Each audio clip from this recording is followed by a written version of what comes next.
Hi friends, welcome to my channel গল্পে গল্পে। পুরো গল্পটা শোনো, আর যদি গল্পটা ভালো লাগে তাহলে কমেন্ট করে আমাকে জানিও আর একটা লাইক করে দিও। আজকে শুরু করতে চলেছি তারাশঙ্কর বন্দ্যোপাধ্যায়ের কালাপাহাড়। সংসারে অবুঝকে বুঝাইতে যাওয়ার তুল্য বিরক্তিকর আর কিছু নাই। বয়স্ক অবুঝ শিশুর চেয়ে অনেক বেশি বিরক্তিকর। শিশু চাঁদ চাহিলে তাকে চাঁদের পরিবর্তে মিষ্টান্ন দিলে সে শান্ত হয়, তাহা না হইলে প্রহার করিলে সে কাঁদিতে কাঁদিতে ঘুমাইয়া পড়িয়া শান্ত হয়। কিন্তু বয়স্ক অবুঝ কিছুতেই বুঝিতে চায় না এবং ভাবের মতো ভুলিতেও চায় না। যশোদানন্দন বহু যুক্তিতর্ক দিয়াও বাপকে বুঝাইতে পারিল না। অবশেষে যাহাকে বলে তিক্ত বিরক্ত, তাই হইয়া সে বলিল, তবে তুমি যা মন চাই তাই করোগে, যাও দুটো হাতি কিনে আনোগে। কল্পিত হাতি দুইটা বোধ করি সুর ঝাড়িয়া রংলালের গায়ে জল ছিটাইয়া দিল। রংলাল রাগিয়া আগুন হইয়া উঠিল। সে হুঁকা টানিতেছিল। কথাটা শুনিয়া কয়েক মুহূর্ত ছেলের মুখের দিকে চাহিয়া রহিল। তারপর আকস্মাৎ হাতের হুঁকাটা সজোরে মাটির উপর আছাড় মারিয়া ভাঙিয়া ফেলিয়া বলিল, এই নে। যশোদা অবাক হইয়া বাপের মুখের দিকে চাহিয়া রহিল। রংলাল বলিল, হাতি হাতি? বলি, ওরে হারামজাদা, কখন আমি হাতি কিনবো বলেছি? যশোদা এ কথারও কোনো জবাব দিল না। সেও রাগে ফুলিতেছিল, গুম হইয়া বসিয়াছিল। রংলাল এতক্ষণে বোধহয় হাতি কেনা কথাটার একটা জবাব খুঁজিয়া পাইয়াছিল। সেও এবার শ্লেষপূর্ণ স্বরে বলিল, হাতি কেন, দুটো ছাগল কিনবি বরং, ফলাও চাষ হবে, বাঁশের ঝাড়ের মতো ধানের ঝাড় হবে, 3 হাত লম্বা শীষ। চাষার ছেলের নেকাপড়া শিখলে এমনই মুখ্য হয় কি না? বলি, হ্যাঁ রে মুখ্য, ভালো গরু না হলে চাষ হয়? লাঙল মাটিতে ঢুকবে 1 হাত করে, 1 হেঁটো মাটি হবে গদগদে মোলাম ময়দার মতো, তবে তো ধান হবে, ফসল হবে। রংলাল ধরিয়াছে, এবার সে গরু কিনিবে। এই গরু কেনার ব্যাপারটা লইয়া মতদ্বৈধ হতু পিতা পুত্রে কয়েকদিন হইতেই কথা কাটাকাটি চলিতেছে। রংলাল বেশ বড় চাষি, তাহার জোতজমাও মোটা, জমিগুলিও প্রথম শ্রেণীর। চাষের উপর যত্ন অপরিসীম। যেমন বলশালী প্রকাণ্ড তার দেহ, চাষের কাজে খাটেও সে তেমনি অসুরের মতো। কার্পণ্য করিয়া এক বিন্দু শক্তিও সে কখনো অবশিষ্ট রাখে না। বোধহয় এই কারণেই গরুর উপরেও তাহার প্রচণ্ড শখ। তাহার গরু চাই সর্বাঙ্গ সুন্দর, কাঁচা বয়স, বাহারে রং, সুগঠিত শিং, সাপের মতো লেজ এবং আরও অনেক কিছু গুণ না থাকিলে গরু তাহার পছন্দও হয় না। আরও একটা কথা, এ চাকলার মধ্যে তাহার গরুর মতো গরু যেন আর কাহারও না থাকে। গরুর গলায় সে ঘুঙুর ও ঘণ্টার মালা ঝুলাইয়া দেয়, 2টি বেলা ছেঁড়া চট দিয়া তাহাদের সর্বাঙ্গ ঝাড়িয়া মুছিয়া দেয়, শিং 2টিতে তেল মাখায়, সময়ে সময়ে তাদের পদসেবাও করে। কোনোদিন পরিশ্রম বেশি হইলে তাহাদের পা টিপিতে টিপিতে বলে, আহা কেষ্টর জীব। গত কয়েক বৎসর অজন্মার জন্য এবং পুত্র যশোদাকে স্কুলে পড়াইবার খরচ বহন করিতে হওয়ায় রংলালের অবস্থা ইদানিং একটু অসচ্ছল হইয়া পড়িয়াছে। কিন্তু যশোদা এবার ম্যাট্রিক পাশ করিয়াছে। আর গতবার ধানও মন্দ হয় না। এই জন্য এবার রংলাল ধরিয়া বসিয়াছে ভালো গরু তাহার চাই। এক জোড়া গরু গতবার মাত্র কেনা হইয়াছে, কিন্তু তাহাদের প্রতি রংলালের মমতা নাই। গরু দুইটি ছোটও নয় এবং মন্দও কোনো মতে বলা চলে না, কিন্তু এই অঞ্চলে তাহাদের চেয়ে ভালো গরু অনেকের আছে। যশোদা বলিতেছে, এ বৎসরটা ওতেই চলুক, আমি চাকরি বাকরি একটা কিছু করি, আর এবারও যদি ধান ভালো হয় তবে কিনা কিনে নিয়ে এসো আসছে বছর। কিনতে গেলে 200 টাকার কম তো হবেই না, সে টাকা তুমি এখন পাবে কোথা? টাকা কোথা থেকে হইতে আসিবে সে রংলাল জানে না, তবু গরু তাহার চাই। অবশেষে রংলালের জিদি বজায় থাকিল। যশোদা রাগ করিয়াই আর কোনো আপত্তি করিল না। টাকাও জোগাড় হইয়া গেল। যে গরু জোড়াটা তাহার ছিল সে জোড়াটা বেচিয়া হইল 100 টাকা। বাকি 100 টাকার সংস্থান করিয়া দিল যশোদার মা। সে রংলালকে গোপনে বলিল, ওর সঙ্গে ঝগড়া করে কি হবে, তুমি গরু কিনে আনো না, কিনে আনলে তো কিছু বলতে পারবে না। রংলাল খুশি হইয়া বলিল, বেশ বলেছ, তাই করি। তারপর ও আপনার মাথা ঠুকুক কেনে? যশোদার মা বলিল, এ গরু দুটো বেচে দাও, আর এই নাও, এগুলো বন্ধক দিয়ে গরু কেনো তুমি, ভালো গরু নইলে গোয়াল মানায়। সে আপনার গয়না কয়খানি রংলালের হাতে তুলিয়া দিল। রংলাল আনন্দে উচ্ছ্বসিত হইয়া উঠিল। যাক, রংলাল টাকা কড়ি সংগ্রহ করিয়া পাচুন্দি গ্রামের গরু মহিষের বাজারে যাইবার সংকল্প করিল। বাছিয়া বাছিয়া মনের মতো 2টি গরু সংগ্রহ করিবে, হয় দুধের মতো সাদা, নয় দধিমুখ কালো 2টি। পাচুন্দির হাটে প্রবেশ মুখেই সে অবাক হইয়া দাঁড়াইয়া গেল। হো হো, এ যে ওরে বাসরে, এ যে হাজার হাজার রে বাবা। হাজার হাজার না হইলেও গরু মহিষ 2 মিলিয়া 1000 খানি কামদানি পাচুন্দির হাটে হয়, আর মানুষও তেমনই অনুপাতে জুটিয়াছে। গরু মহিষের চিৎকারে মানুষের কলরবে সে অদ্ভুত কোলাহল ধ্বনিত হইতেছে। মাথার উপর সূর্য তখন মধ্যাকাশে। যেখানটায় জানোয়ার কেনা বেচা হইতেছে সেখানে 1 ফোঁটা ছায়া কোথাও নাই। মানুষের সেদিকে ভ্রুক্ষেপও নাই, তাহারা অক্লান্তভাবে ঘুরিতেছে। রংলাল সেই ভিড়ের মধ্যে মিশিয়া গেল। গরুগুলি এক জায়গায় গায়ে গায়ে ঘেঁষিয়া দাঁড়াইয়া আছে, চোখে চকিত দৃষ্টি। পাইকারগুলো চিৎকার করিতেছে ফেরিয়ালার মতো, এই যাই, এই গেল, বাগবাচ্চা, আরবি ঘোড়া। রংলাল তীক্ষ্ণ দৃষ্টিতে আপনার মনের মতো সামগ্রীর সন্ধান করিতেছিল। ওদিকটাই গোলমাল উঠিতেছে প্রচণ্ডতর, কান পাতা যায় না, মনে হয় যেন দাঙ্গা বাঁধিয়েছে। রংলাল ওই দিকটার পানেই চলিল। এদিকটাই মহিষের বাজার।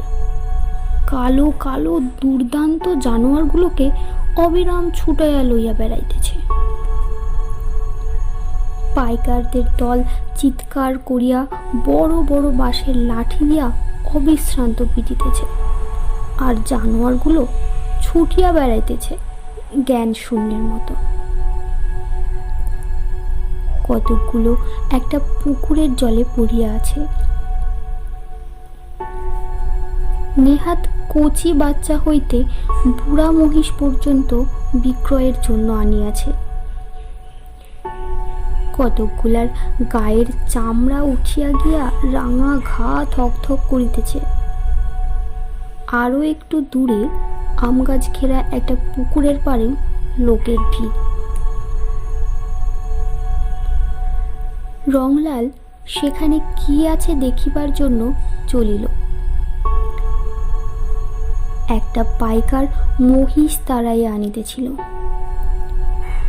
সহসা তাহার আস্ফালিত লাঠি গাছটা হাত হইতে খসিয়া রংলালের কাছেই আসিয়া পড়িল। রংলালের একটু রাগ হইল। সে লাঠি গাছটা তুলিয়া লইল। পাইকারটার অবসর নাই। সে অত্যন্ত ব্যস্ততা প্রকাশ করিয়া বলিল, দাও দাও, লাঠি গাছে দাও হে। যদি আমার গায়ে লাগতো? তা তোমার লাগতো না হয় খানিক টুকুচ রক্ত পড়তো, আর কি হতো? রংলাল অবাক হইয়া গেল। রক্ত পড়তো আর কি হতো? দাও দাও ভাই, দিয়ে দাও, হাত ফসকে হয়ে গেছে, দাও দাও। রংলালকে ভালো করিয়া দেখিয়া এবার পাইকারটি বিনয় প্রকাশ করিল। লাঠি গাছটা দিতে গিয়া রংলাল শিহরিয়া উঠিল। এ কি, লাঠির প্রান্তে যে সূচের অগ্রভাগ বাহির হইয়া রহিয়াছে। পাইকারটা হাসিয়া বলিল, ও আর দেখে কাজ নাই, দিয়ে দাও ভাই।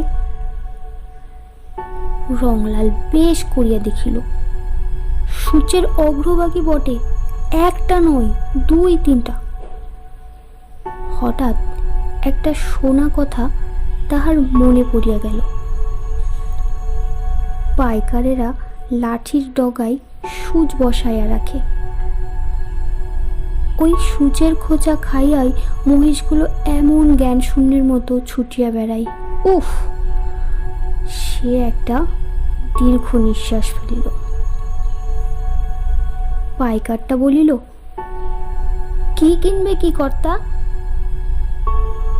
মহিষ কিনিবে তো লাও, ভালো মহিষ দিব, সস্তা দিব, এই এই বলিয়া রংলালকে দেখাইয়া সে মহিষগুলোকে ছুটাইতে আরম্ভ করিল। বাপ রে বাপ রে, বলিহারি বাপরে আমার, মধ্যে মধ্যে আবার আদরও সে করিতেছে। রংলাল আসিয়া উঠিল বাগানে। চারিপাশেই মহিষের মেলা। এগুলি বেশ হৃষ্টপুষ্ট, আর অযথা তাড়ানোর ফলে ছুটিয়াও বেড়াইতেছে না। শান্তভাবে কোনোটি বসিয়া, কোনোটি দাঁড়াইয়া চোখ বুজিয়া বুজিয়া রোমস্থান করিতেছে। গরু এ বাগানে নাই। রংলাল সেখান হইতে ফিরিল, কিন্তু একেবারে বাগানের শেষ প্রান্তে আসিয়া থমকিয়া দাঁড়াইল। এ কি মহিষ না হাতি? এত প্রকাণ্ড বিপুলকায় মহিষ রংলাল কখনো দেখেনি। কয়েকজন লোকও দাঁড়াইয়াছিল। একজন বলিতেছিল, এ মোষ কে লেবে বাবা? পাইকারটা বলিল, এক লেবে রাজার জমিদারি, আর লেবে যার লক্ষ্মী নাই ঘরে সেই। ঘুরছি তো ৫-৭ হাত, দেখি আবার কোথায় যাব। অন্য একজন বলিল, এ মোষ গেরস্তাতে নিয়ে কি করবে? এর হালের মুঠো ধরবে কে? তার জন্য এখন লোক খোঁজো। পাইকার বলিল, আরে ভাই, বুদ্ধিতে মানুষ বাঘ বশ করছে, আরে তো মোষ, লাঙল বড় করলেই জানোয়ার জব্দ। এর লাঙল মাটিতে ঢুকবে ১.৫ হাত। রংলাল তীক্ষ্ণ প্রশংসামান দৃষ্টিতে মহিষ জোড়াটার দিকে চাহিয়াছিল। বলিহারি বলিহারি, দেহের অনুপাতে পাগুলি খাটো, আবক্ষ পঙ্ক হইতে অন্তত 20 মণ ওজন তো স্বচ্ছন্দে ওই খাটো পায়ে খুঁট দিয়া তুলিতে লইবে। কি কালো রং, নিকেশের মতো কালো। শিং দুইটির বাহার সবচেয়ে বেশি, আর দুইটি কি এক ছাঁচে ঢালিয়াছে, যেন যমজ শিশু। কিন্তু দামে কি সে পারিবে? আচ্ছা, দেখাই যাক। হাট ভাঙিয়া শেষ লোকটি পর্যন্ত চলিয়া যাক, তখন দেখা যাইবে। পাইকারটাও তো বলিল, 5-7টা হাটে কেহ খরিদ্দার জোটেনি। কথা তো শুধু টাকাই নয়, সকলের চেয়ে বড় কথা ওই জানোয়ার দুইটি বিপুল উদর। রংলাল ওই মহিষ দুইটাই কিনিয়া ফেলিল। কিছুতেই সে প্রলোভন সংবরণ করিতে পারিল না। ওই টাকাতেই তাহার হইল। পাইকারটাও কয়েকটা হাট ঘুরিয়া বিরক্ত হইয়া উঠিয়াছিল। অনেকগুলি টাকা তাহার এতদিন আবদ্ধ হইয়া আছে।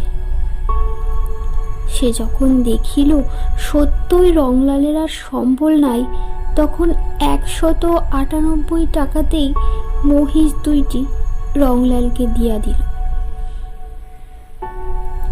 রংলালের মুখখানা উজ্জ্বল হইয়া উঠিল। সে কল্পনা নেত্রে দেশের লোকের সপ্রশংস বিস্ফোরিত দৃষ্টি যেন প্রত্যক্ষ নিরীক্ষণ করিল। কিন্তু যত সে বাড়ির নিকটবর্তী হইল, ততই তাহার উৎসাহ ক্ষীণ হইয়া অবসাদ প্রবল হইয়া উঠিল। লেখাপড়া জানা ছেলেকে তাহার বড় ভয়। তাহার কথাবার্তার জবাব দিতে রংলালের হাঁপায়া উঠিতে হয়। তাছাড়া এত বড় দুইটা জানোয়ারের উদর পূর্ণ করা তো সহজ নয়। একটাতেই দৈনিক 1/15 বেশি খড় নস্যের মতো উদারসাৎ করিয়া ফেলিবে। গিন্নি, যশোদার মা কি বলিবে? মহিষের নাম শুনিলে জ্বলিয়া যায়। রংলাল মনে মনে চিন্তা করিয়া ক্লান্ত হইয়া অবশেষে এক সময় বিদ্রোহ করিয়া ওঠে। কেন, কিসের ভয়? কাহাকেই বা ভয়? ঘরই বা কাহার? সম্পত্তির মালিকই বা কে? কাহার কথার অপেক্ষা করে সে? চাষ কেমন হইবে সে কথা কেহ জানে? রংলালের মনে হইল মাটির নিচে ঘুমন্ত লক্ষ্মীর যেন ঘুম ভাঙিতেছে। মাটির নিরন্ধ্র আস্তরণ লাঙলের টানে চৌচির করিয়া দিলেই মা ঝাঁপিখানি কাখে করিয়া পৃথিবী আলো করিয়া আসন পাতিয়া বসিবে। এক হাঁটু দলদলে কাদা, কেমন সোদা সোদা গন্ধ। ধানের চারা 3 দিনে 3 মূর্তি ধরিয়া বাড়িয়া উঠিবে। কিন্তু এ ভাবটুকু তাহার স্থায়ী হয় না। সে আবার ছেলে ও স্ত্রীর মুখ মনে করিয়া স্তিমিত হইয়া পড়ে। মনে মনে সে তাহাদের তুষ্টি সাধনের জন্য তোষামোদ বাক্য রচনা আরম্ভ করিল।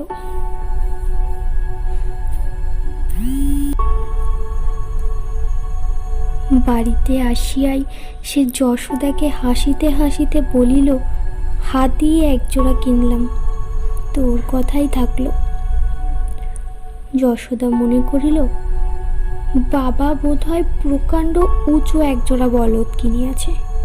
সে বলিল, বেশি বড় গরু ভালো নয় বাপু, বেশ শক্ত শক্ত গিট গিট গড়ন হবে, উঁচুতেও খুব বড় নয়, সেই তো ভালো।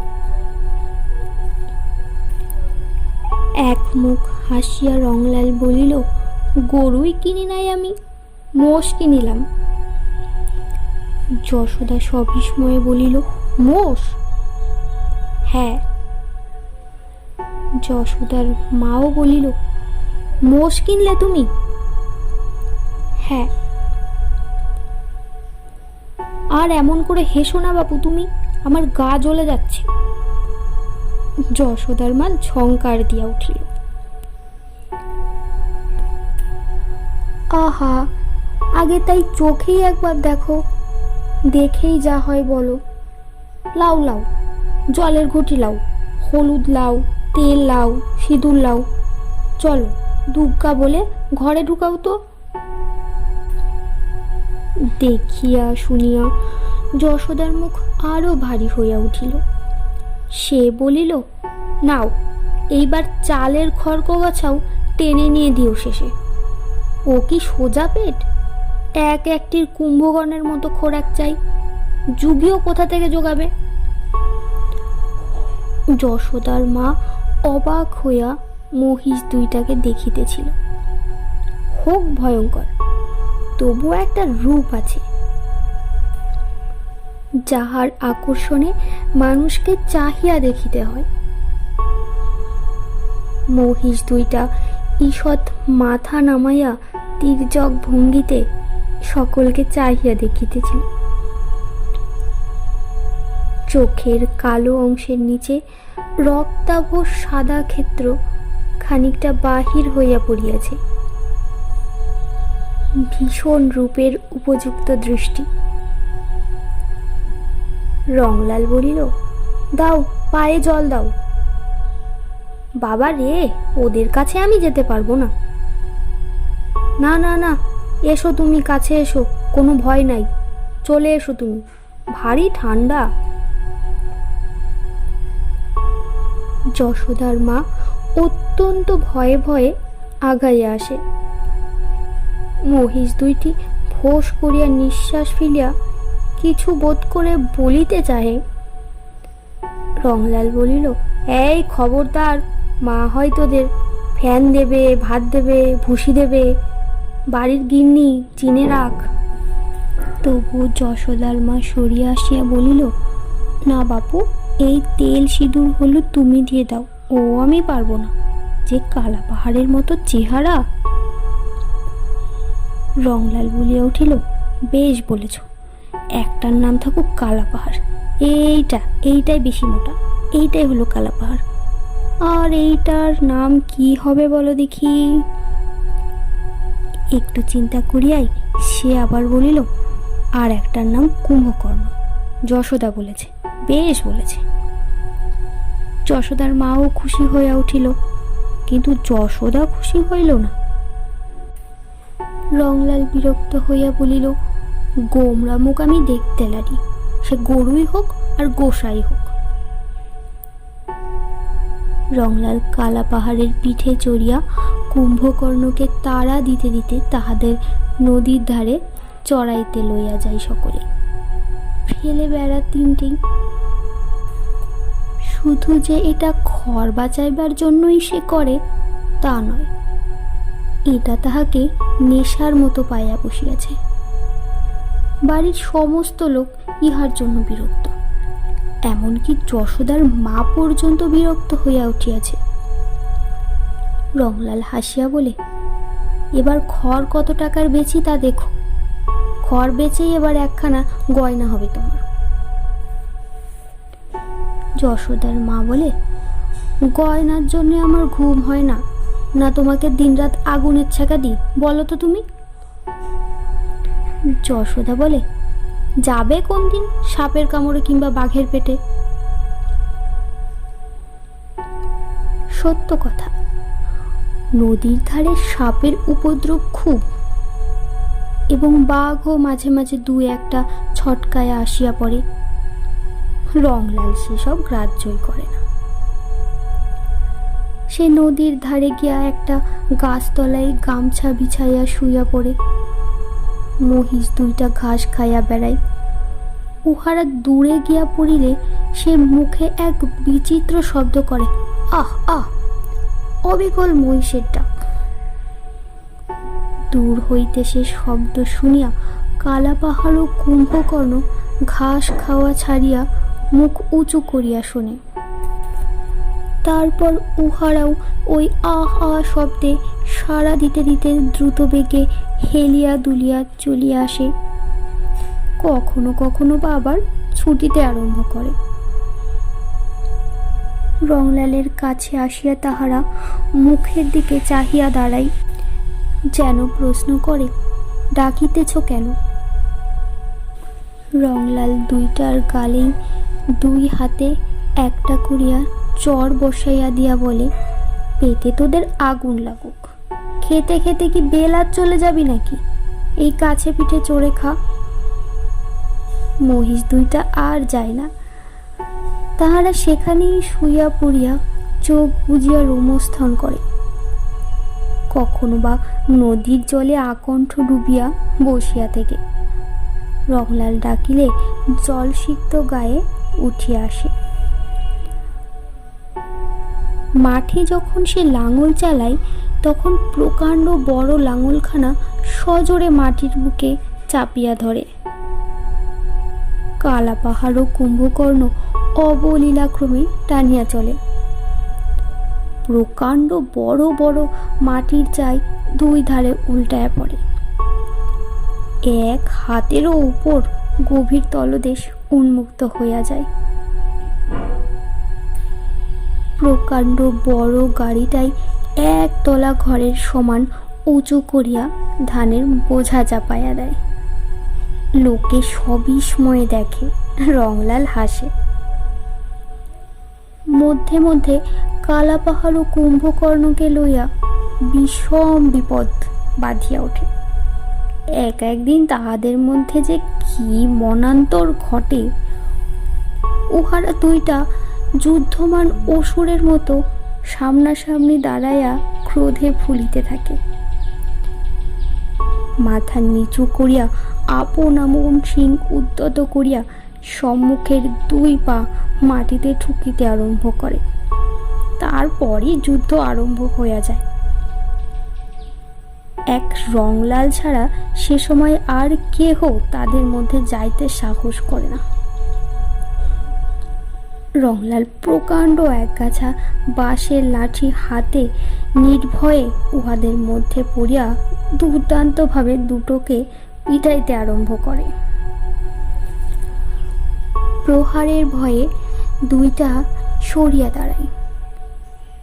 রংলাল সেদিন দুইটাকেই সাজা দেয়। পৃথক গোয়ালে তাহাদের আবদ্ধ করিয়া অনাহারে রাখে। তারপর পৃথকভাবেই তাদের স্নান করাইয়া পেট ভরিয়া খাওয়াইয়া তবে একসঙ্গে মিলিতে দেয়। সঙ্গে সঙ্গে অনেক উপদেশও দেয়, ছি, ঝগড়া করতে নাই, একসঙ্গে মিলেমিশে থাকবি, তবে তো। যাক, বৎসর তিনেক পর আকস্মাৎ একদিন একটা দুর্ঘটনা ঘটিয়া গেল। গ্রীষ্মের সময় রংলাল নদীর ধারে বেশ একটি কুঞ্জবনের মতো গুল্মাচ্ছাদনের মধ্যে নিশ্চিন্ত নিদ্রায় মগ্ন ছিল। কালাপাহাড় ও কুম্ভকর্ণ অদূরেই ঘাস খাইতেছে। আকস্মাৎ একটা বিজাতীয় ফ্যাস ফ্যাস শব্দে ঘুম ভাঙিয়া চোখ মেলিয়াই রংলালের রক্ত হিম হইয়া গেল। নিবিড় গুল্ম বনটার প্রবেশ পথের মুখেই একটা চিতাবাঘ হিংস্র দৃষ্টিতে তাহার দিকে চাহিয়া আছে। হিংস্র লোলুপতায় তাহার দাঁতগুলো বাহির হইয়া পড়িয়াছে। সে ফ্যাস ফ্যাস শব্দ করিয়া বোধহয় আক্রমণের সূচনা করিতেছে। রংলাল ভীরু নয়, সে পূর্বে পূর্বে কয়েকবার চিতাবাঘ শিকারে এক বিশেষ অংশগ্রহণ করিয়াছে। রংলাল বেশ বুঝিতে পারিল, সংকীর্ণ প্রবেশ পথের জন্যই বাঘটা ভিতরে প্রবেশ করিতে ইতস্তত করিতেছে, নতুবা ঘুমন্ত অবস্থাতেই সে তাহাকে আক্রমণ করিত। সে দ্রুত হামাগুড়ি দিয়া বিপরীত দিকে পিছাইয়া গিয়া কুঞ্জবনটার মধ্যস্থলে প্রকাণ্ড গাছটাকে আড়াল করিয়া আরম্ভ করিল আহ আহ আহ। মুহূর্তের মধ্যেই মোষগুলো উত্তর করিল আহ আহ আহ। বাঘটা চকিত হইয়া কুঞ্জবনটার মুখ হইতে সরিয়া আসিয়া চারিদিকে চকিত দৃষ্টি নিক্ষেপ করিয়া দেখিল উহার দিকে অগ্রসর হইয়া আসিতেছে কালাপাহাড় ও কুম্ভকর্ণ। সেও দন্ত বিস্তার করিয়া গর্জন করিতে আরম্ভ করিল। রংলাল দেখিল কালাপাহাড় ও কুম্ভকর্ণে সে এক অদ্ভুত মূর্তি। তাহাদের এমন ভীষণ রূপ সে কখনো দেখে নাই। তাহারা ক্রমশ পরস্পরের নিকট হইতে সরিয়া বিপরীত দিকে চলিতেছিল। কয়েক মুহূর্তের মধ্যেই দেখা গেল বাঘটার একদিকে কালাপাহাড়, অন্যদিকে কুম্ভকর্ণ। মধ্যে বাঘটা চঞ্চল হইয়া উঠিয়াছে। সে নিজের বিপদ বুঝিতে পারিয়াছে। বাঘটা ছোট, তবুও সে বাঘ। সে বোধ হয় অসহিষ্ণু হইয়া আকস্মাৎ একটা লাফ দিয়া কুম্ভকর্ণের উপর পড়িল। পর মুহূর্তেই কালাপাহাড় তার উদ্যত শিং লইয়া তাহাকে আক্রমণ করিল। কালাপাহাড়ের শৃঙ্গাঘাতে বাঘটা কুম্ভকর্ণের পিঠ হইতে ছিটকায়া দূরে পড়িয়া গেল। আহত কুম্ভকর্ণ উন্মাত্তের মতো বাঘটার উপর নত মস্তকে উন্নত শৃঙ্গ লইয়া ছাপাইয়া পড়িল। কুম্ভকর্ণের শিং দুইটা ছিল অত্যন্ত তীক্ষ্ণ এবং অপেক্ষাকৃত সোজা। একটা শিং বাঘটার তলপেটে সোজা ঢুকিয়া গিয়া বাঘটাকে যেন গাঁথিয়া ফেলিল। মরণ যন্ত্রণা কাতর বাঘটাও দারুণ আক্রোশে তাহার ঘাড়টা কামড়ায়া ধরিল। ওদিক হইতে কালাপাহাড়ও আসিয়া বাঘটার উপর শৃঙ্গাঘাত আরম্ভ করিল। রংলালও তখন বাহির হইয়া আসিয়াছে। সে দারুণ উত্তেজনায় জ্ঞান শূন্যের মতো চালাইতে আরম্ভ করিল তাহার বাঁশের লাঠি। কিছুক্ষণের মধ্যেই যুদ্ধমান দুটা জন্তুই মাটিতে গড়াইয়া পড়িল। বাঘটার প্রাণ তখনও থাকিলেও সে অত্যন্ত ক্ষীণ। শরীরে শুধু দুই একটা অপেক্ষা মাত্র স্পন্দিত হইতেছিল। কুম্ভকর্ণ পড়িয়া শুধু হাঁপাইতেছিল। তাহার দৃষ্টি রংলালের দিকে। চোখ হইতে দর দর ধারে জল গড়াইতেছে। রংলাল বালকের মতো কাঁদিতে আরম্ভ করিল। বিপদ হইল কালাপাহাড়কে লইয়া। সে অবিরাম চিৎকার করিয়া কাঁদে আর কাঁদে। রংলাল বলিল, জোর নইলে ও থাকতে পারছে না। জোর একটা এই হাটেই কিনতে হবে। পর হাটেই সে অনেক দেখিয়া শুনিয়া চড়া দামে কালাপাহাড়ের জোর কিনিয়া ফেলিল। টাকা লাগিল অনেক। একটারই দাম দিতে হইল 150 টাকা। কিন্তু তবুও কালাপাহাড়ের যোগ্য সাথী হইল না। তবে এটার বয়স এখনো কাঁচা, এখনো বাড়িবে। ভবিষ্যতে 2-1 বৎসরের মধ্যেই কালাপাহাড়ের সমকক্ষ হইবে বলিয়াই মনে হয়।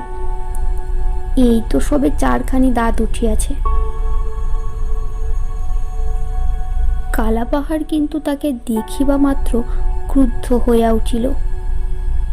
সে শিং বাঁকাইয়া পা দিয়া মাটি খুঁড়িতে আরম্ভ করিল। রংলাল তাড়াতাড়ি কালাপাহাড়কে শিকলে আবদ্ধ করিয়া দূরে বাঁধিয়া বলিল, পছন্দ হচ্ছে না বুঝি ওকে? না, ও সব হবে না। মারলে হাড় ভেঙে দেবো তোমার। তাহলে নতুনটাকে বাঁধিয়া জাপ দিয়া সে বাড়ির ভিতরে আসিয়া স্ত্রীকে বলিল, কালাপাহাড় তো ক্ষেপে উঠেছে একে দেখে। সে রাগ কত! যশোদার মা বলিল, আহা বাপু, কুম্ভকর্ণকে বেচারা ভুলতে পারছে, কতদিনের ভাব। কথাটা বলিয়াই সে স্বামীর দিকে চাহিয়া ফিক ফিক করিয়া হাসিয়া ফেলিল। রংলালও হাসিল। এদিক ওদিক চাহিয়া দেখিয়া সে ফিস ফিস করিয়া বলিল, যেমন তোমাতে আমাতে। মরণ তোমার, কথা চিড়ি দেখো কেনে, ওরা হলো বন্ধু। তা বটে। রংলাল পরাজয় মানিয়াও পুলকিত না হইয়া পারিল না। তারপর বলিল, ওঠো ওঠো, চলো, জল সিঁদুর হলুদ নিয়ে চলো।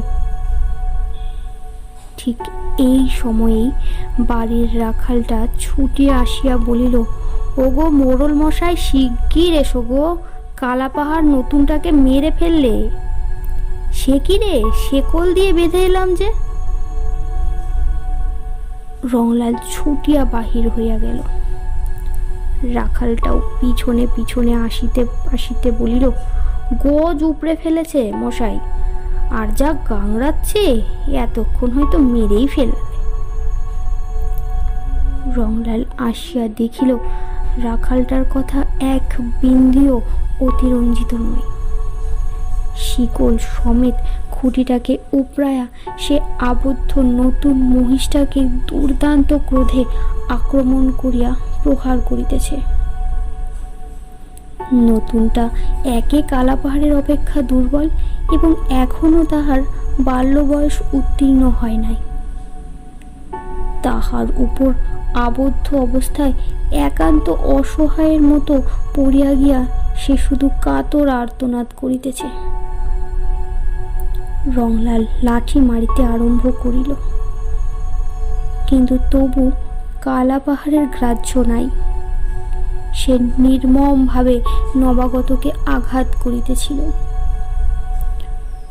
বহু কষ্টে যখন কালাপাহাড়কে কোনো রূপে আয়ত্তাধীন করা গেল, তখন নতুন মহিষটার শেষ অবস্থা। রংলাল মাথায় হাত দিয়া বসিয়া পড়িল। যশোদা বলিল, ওকে আর ঘরে রাখা হবে না, বেচে দাও ওকে। আবার ওর জোর টানলে ও আবার মারামারি করবে, ওমস গরম হয়ে গিয়েছে। রংলাল কথার উত্তর দিতে পারিল না। সে নীরবে ভাবিতেছিল, যশোদার কথার জবাব নাই। সে সত্যই বলিয়াছে, কালাপাহাড়ের মেজাজ খারাপ হইয়া গিয়াছে। মহিষের মেজাজ একবার খারাপ হইলে আর সে শান্ত হয় না, বরং উত্তরোত্তর সে অশান্তই হইয়া ওঠে। কিন্তু তবু চোখ দিয়া তাহার জল আসে। দিন কয়েক পর রাখালটা আসিয়া বলিল, আমি কাজ করতে লাগবো মশাই, কালাপাহাড় যেরকম ফোসাইছে, কোন দিন হয়তো মেরেই ফেলবে আমাকে। রংলাল বলিল, যা, ফোঁস ফোঁস করা মোষের স্বভাব, কই চল দেখি দেখি। রংলাল কালাপাহাড়ের কাছে আসিয়া দাঁড়াইল। রক্তচক্ষু লইয়া রংলালের দিকে দৃষ্টিপাত করিয়া কালাপাহাড় তার মুখটা রংলালের কোলে তুলিয়া দিল। রংলাল পরম স্নেহে তাহার মাথা চুলকাইতে আরম্ভ করিল। কিন্তু রংলাল তো অহরহ কালাপাহাড়ের কাছে থাকিতে পারে না যে তাহাকে শান্ত করিয়া রাখিবে। অন্য কেহ গেলেই কালাপাহাড় অশান্ত স্বভাবের পরিচয় দেয়। মধ্যে মধ্যে সে মুখ তুলিয়া চিৎকার আরম্ভ করে। সে ঊর্ধ্বমুখ হইয়া কুম্ভকর্ণকে খোঁজে। দড়ি ছিঁড়িয়া সে ডাকিতে ডাকিতে ওই নদীর ধারে চলিয়া যায়। রংলাল ভিন্ন অন্য কেহ তাকাতে ফিরাইতে গেলেই সে রুখিয়া দাঁড়ায়। সেদিন আবার একটা গরুর বাছুরকে মারিয়া ফেলিল। এই বাছুরটির সহিত উহাদের বেশ একটি মিষ্টি সম্বন্ধ ছিল। কুম্ভকর্ণ ও কালাপাহাড় যখন পূর্ণ উদরে রোমস্থন করিত, তখন সে আসিয়া তাহাদের ডাবা হইতে জাপ খাইয়া যেত। নিতান্ত অল্প বয়সে বহু কদিন সে অবুঝের মতো তাহাদের পেট তলায় মাতৃস্তন্যের সন্ধান করিত। কিন্তু সেদিন কালাপাহাড়ের মেজাজ ভালো ছিল না। বাছুরটার ডাবায় চাপ খাইবার জন্য আসিয়া তাহার মুখের সম্মুখ দিয়াই মুখ বাড়াইল। কালাপাহাড় প্রচণ্ড ক্রোধে শিং আঘাত করিয়া তাহাকে সরাইয়া দিল। যশোদা আর রংলালের অপেক্ষা করিল না। সে পাইকার ডাকিয়া কালাপাহাড়কে বিক্রয় করিয়া দিল। নিতান্ত অল্প দামে বেচিতে হইল। পাইকারটা বলিল, 60 টাকাই হয়তো আমার লোকসান হবে, কিন্তু এ গরম মশকি কেউ নেবে মশাই? যশোদা অনেক কথা কাটাকাটি করিয়া আর 5টি টাকা মাত্র বাড়াইতে সক্ষম হইল। পাইকারটা কালাপাহাড়কে লইয়া চলিয়া গেল। রংলাল নীরবে মাটির দিকে চাহিয়া বসিয়া রহিল। আহ আহ আহ! রংলাল তখনও চুপ করিয়া বসিয়াছিল। মহিষের শব্দ শুনিয়া সে চমকায়া উঠিল। সত্যই তো, কালাপাহাড়! কালাপাহাড় ফিরে আসিয়াছে। রংলাল ছুটিয়া গিয়া তাহার কাছে দাঁড়াইল। কালাপাহাড় তাহার কোলে মাথাটা তুলিয়া দিল। পাইকারটা আসিয়া বলিল, আমার টাকা ফিরে দেন মশাই, এ মোষ আমি নেব না। বাপরে বাপ, আমার জান মেরে ফেলতো মশাই। জানা গেল খানিকটা পথ কালাপাহাড় বেশ গিয়াছিল, কিন্তু তাহার পরই সে এমন খুঁট লইয়া দাঁড়াইল যে কার সাধ্য উহাকে এক পা নাড়ায়। পাইকারটা বলিল, লাঠি যদি তুলতাম মশাই! ওরে বাপরে, সে ওর কি চাহনি! তারপর এমন তারা আমাকে দিলে আমি আধঘোষ ছুটে পালাই তবে রক্ষে। তখন ও আপনার ফিরল, একেবারে ঊর্ধ্বশ্বাসে ছুটে চলে এলো, আমার টাকা কড়া ফিরে দেন মশাই। সে আপনার টাকা ফিরাইয়া লইয়া চলিয়া গেল। যশোদা বলিল, এক কাজ করো তবে, হাটে যাও বরং। রংলাল বলিল, আমি পারবো না। আর কে ওকে নিয়ে যেতে পারবে তুমি না গেলে? অগত্যা রংলালই লইয়া গেল। পথে সে অনেক কাঁদিল।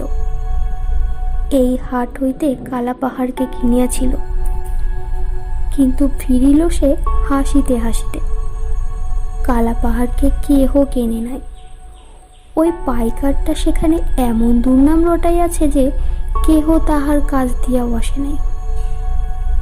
যশোদা বলিল, তবে পরের হাটে যাও, এদিককার পাইকার ও হাটে বড় যায় না। রংলালকে যাইতে হয়। যশোদার লেখাপড়া জানার রোজগেরে ছেলে, সে এখন বড় হইয়াছে, তাহাকে লঙ্ঘন রংলাল করিতে পারে না। আর কালাপাহাড়কে রাখিবার কথা যে সে জোর করিয়া বলিতে পারে না। অনেক ক্ষতি যে হইয়া গেল। মহিষটার দাম 150 টাকা, তারপর গো হত্যার জন্য প্রায়শ্চিত্তের খরচ 7-8 টাকা। এই 1 মাস চাষ বন্ধ হয়ে আছে। সে ক্ষতির মূল্য হিসাব নিকাশের বাইরে। হাটে একজন পাইকার কালাপাহাড়কে দেখিয়া অত্যন্ত আগ্রহ প্রকাশ করিয়া কিনিল। এক বড় জমিদারের এমনই একটি মহিষের বরাত আছে। দামও সে ভালোই দিল, 105 টাকা।